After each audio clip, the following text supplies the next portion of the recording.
నమస్తే, నేను Sreeja, tarot card reader, crystal healer and horoscope reader. ఈ ఎపిసోడ్స్లో మనం ద్వాదశ రాశులకి సంబంధించిన టారో కార్డ్ ప్రెడిక్షన్స్ చూద్దాము. అలాగే మీలో ఎవరికైనా సరే spiritual modalities, tarot card reading కానివ్వండి, క్రిస్టల్ హీలింగ్ కానివ్వండి, లెర్నింగ్ అబౌట్ క్రిస్టల్స్ కానివ్వండి, స్విచ్ వర్డ్ థెరపీ కానివ్వండి, ఇలా మిగిలిన ఏ కోర్సెస్ అయినా సరే మీరు ఏదైనా నేర్చుకోవాలి అని అనుకుంటే స్క్రీన్ మీద కనిపిస్తున్న నెంబర్స్కి కాల్ చేసి డౌట్స్ అడిగి క్లాసెస్లో జాయిన్ అవ్వచ్చు. అలాగే certified gem stones, natural non heated gem stones కానివ్వండి, క్రిస్టల్స్ కానివ్వండి కావాలనుకునే వాళ్ళు కూడా ఇదే నెంబర్స్ మీద సంప్రదించవచ్చు. దాంతోపాటుగా జ్యువెలరీకి సంబంధించిన క్వాలిఫైడ్ జెమ్ స్టోన్ బీడ్స్ కానివ్వండి, క్రిస్టల్ బీడ్స్ కూడా మన దగ్గర అవైలబుల్ ఉంటాయి. కావాల్సిన వాళ్ళు సంప్రదించండి. అంతేకాకుండా చాలామంది నన్ను రిక్వెస్ట్ చేసేది ఏంటంటే, మీరు చెప్తున్న స్విచ్ వర్డ్స్ ఏవైతే ఉన్నాయో అవి డిస్క్రిప్షన్లో ఒక్కొక్కసారి మిస్ అవుతున్నాయి, అర్థం కావట్లేదు అని అంటున్నారు. సరే, నేను ఇప్పుడు చెప్పే ప్రయత్నం చేస్తాను, జాగ్రత్తగా గమనించండి. ఇప్పుడు నేను చెప్పే వర్డ్స్ ఏంటంటే, మనీకి సంబంధించి బిజినెస్లో అప్పుల పాలైన వాళ్ళు కానివ్వండి, బిజినెస్ స్టార్ట్ చేసాము బాగా నడవాలి అనుకునే వాళ్ళు కానివ్వండి, ఆర్థిక సమస్యలతో ఇబ్బంది పడుతున్నాం, చేసే వృత్తి వ్యాపారాల్లో కలిసి రావట్లేదు, అనుకోకుండా డౌన్ ఫాల్ అనేది స్టార్ట్ అయింది, మనీ ఫ్లో లేదు, బతకడానికి అప్పులు చేసి బతుకుతున్నాము, జీవితంలో మనీ లేక ఎలాంటి సంతోషం లేదు అనుకునే వాళ్ళకి మీ అప్పుల బాధలు తీరడానికి, అన్లిమిటెడ్ మనీ ఫ్లో మీ లైఫ్లో కలిగి మీరు మంచి ఐశ్వర్యంతో హ్యాపీగా ఉండడానికి ఈ స్విచ్ వర్డ్స్ అనేవి బాగా ఉపయోగపడతాయి.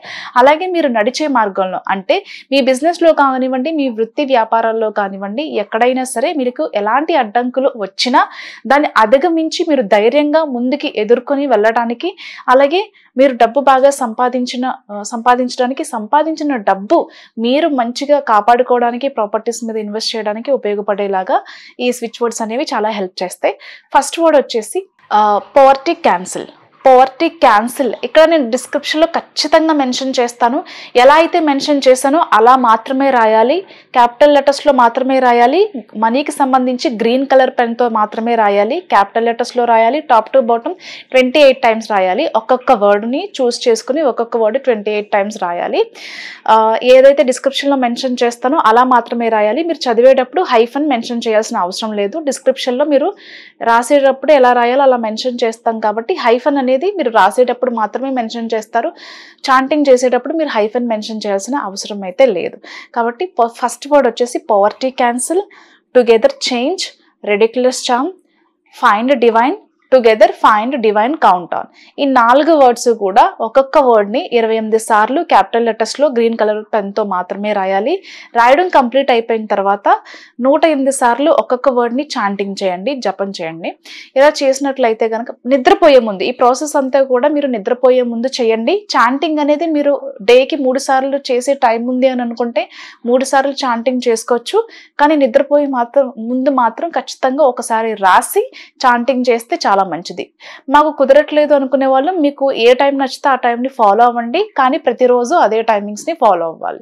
అలాగే రిలేషన్షిప్లో ప్రాబ్లమ్స్ ఉన్నాయి, పెళ్లి చేసుకుందాం అనుకున్నాం కానీ కొన్ని కారణాల వల్ల విడిపోవాల్సి వచ్చింది, లేకపోతే మ్యారేజ్ లైఫ్లో మాకు డిస్టర్బెన్సెస్ ఉన్నాయి, లవ్ అండ్ అఫెక్షన్ రావట్లేదు, ఒకప్పుడు నాతో ఉన్నంత ఇదిగా ఇప్పుడు ఉండట్లేదు అనుకునే వాళ్ళు కానివ్వండి, ఒకప్పుడు పెళ్లి చేసుకుందాం అని అనుకున్నాము కానీ ఇప్పుడు దూరంగా ఉంటున్నాము విడిపోయి అనుకునే వాళ్ళు కానివ్వండి, మాకు తొందరగా పెళ్లి కావాలి ఇష్టపడిన వాళ్ళతో అనుకునే వాళ్ళు కానివ్వండి, ఈ వర్డ్స్ని 28 టైమ్స్ రెడ్ కలర్ పెన్తో టాప్ టు బాటమ్ క్యాపిటల్ లెటర్స్లో రాసిన తర్వాత 108 సార్లు ఇప్పుడు నేను చెప్పబోయే వర్డ్స్ని జపం చేయండి.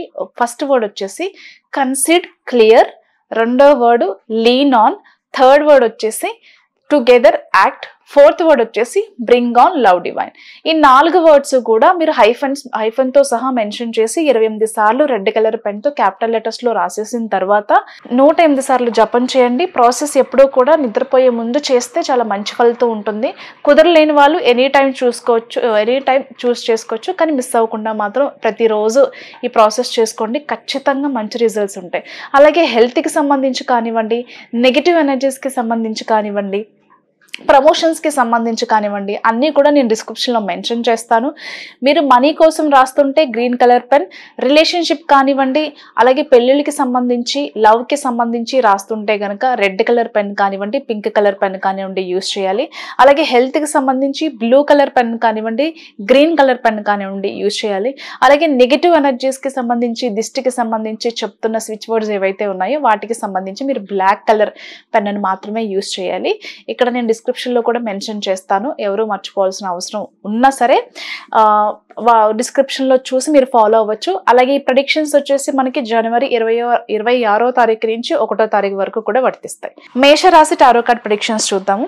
మేషరాశికి సంబంధించి గతంలో ఎవరైనా సరే మీ పార్ట్నర్ నుంచి, అంటే లవ్ రిలేషన్షిప్లో ఉన్న వాళ్ళు మీ పార్ట్నర్తో దూరంగా ఉన్నవాళ్ళు కానివ్వండి, అలాగే ఎవరైనా భార్యాభర్తలు అంటే మ్యారీడ్ కపుల్స్ ఎవరైనా సరే విడిపోయి దూరంగా ఉంటున్న వాళ్ళు కానివ్వండి, అంటే లాంగ్ డిస్టెన్స్లో సెపరేట్ అయిపోయి ఉన్న వాళ్ళు కానివ్వండి, అంటే మీకు ఇష్టమున్న వాళ్ళ బిహేవియర్ వల్ల కావచ్చు, వాళ్ళ మాటల వల్ల కావచ్చు, ఏదైనా సరే ఏదో ఒక రూపంలో ఏదో ఒకటి అడ్డొస్తుంది, ఎంత ఇష్టం ఉన్నా ఎక్స్ప్రెస్ చేయలేకపోతున్నాము అనుకునే వాళ్ళు ఎవరైతే ఉన్నారో ఖచ్చితంగా వాళ్ళంతట వాళ్ళే వచ్చి, వాళ్ళకి మన వాల్యూ తెలియాలి, ఎలా అయినా సరే వాళ్ళంతట వాళ్ళే మనల్ని మిస్ అవ్వడమో లేకపోతే వాళ్ళే మళ్ళీ తిరిగి రావడమో చెయ్యాలి అని చెప్పి ఎదుటి వాళ్ళ రాక కోసం ఎదురు చూస్తున్న వాళ్ళు ఎవరైతే ఉన్నారో, అంటే రీకనెక్షన్, ప్యాచప్ కానివ్వండి, ఇలా మళ్ళీ మీ లైఫ్లోకి ఎవరినైతే తిరిగి కోరుకుంటున్నారో ఈ వారంలో ఖచ్చితంగా వాళ్ళు మిమ్మల్ని కమ్యూనికేట్ చేస్తారు, మీ లైఫ్లోకి తిరిగి మళ్ళీ వస్తారు.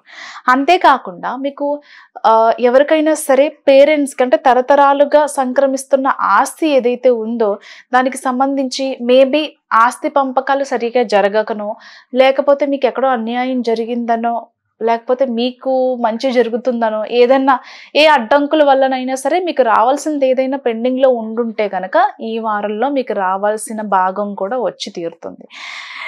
జనరల్గా స్ట్రెస్లో ఉండి తీసుకోవాల్సిన డెసిషన్స్ కొన్ని ఉంటాయి, బట్ ఆలోచించి డెసిషన్ అయితే ఖచ్చితంగా తీసుకుంటారు. ప్రమోషన్, సాలరీ ఇంక్రిమెంట్, ఆన్సైట్ ఆపర్చునిటీస్కి సంబంధించి, వీసాలకి సంబంధించి, గ్రీన్ కార్డ్కి సంబంధించిన శుభవార్తలు వింటారు. అంతేకాకుండా ప్రాపర్టీస్ మీద ఇన్వెస్ట్ చేయాలి అనుకునే వాళ్ళకి ఇది రైట్ టైం అని చెప్పొచ్చు. మంచి ప్రాపర్టీస్ మీద ఇన్వెస్ట్ చేస్తారు.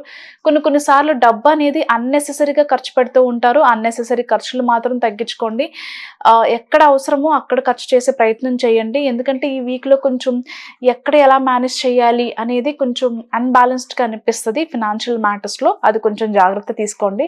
ఇన్వెస్ట్మెంట్స్ చూసుకుంటే కనుక ఇన్వెస్ట్మెంట్స్ అనేవి కొత్తగా ఎవరైనా పార్ట్నర్షిప్ బిజినెస్లో మిమ్మల్ని వెల్కమ్ చేస్తే ఖచ్చితంగా దాన్ని యాక్సెప్ట్ చేస్తారు. మీకు తెలియని బిజినెస్లో మీరు ఉండేదానికంటే కూడా ఎవరికైతే ఎక్స్పీరియన్స్ ఉందో వాళ్ళతో కలిసి బిజినెస్లో ట్రావెల్ చేయాలి అని అనుకుని ఇన్వెస్ట్మెంట్స్ చేయాలి అని ప్రయత్నం చేస్తారు.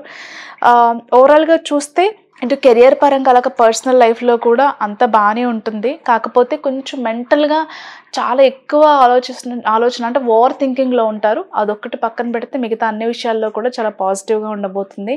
లవ్ విషయంలో కానివ్వండి, బిజినెస్లో కానివ్వండి, జాబ్లో కానివ్వండి, అన్ని మంచి శకునాలే కనిపిస్తున్నాయి. All the best.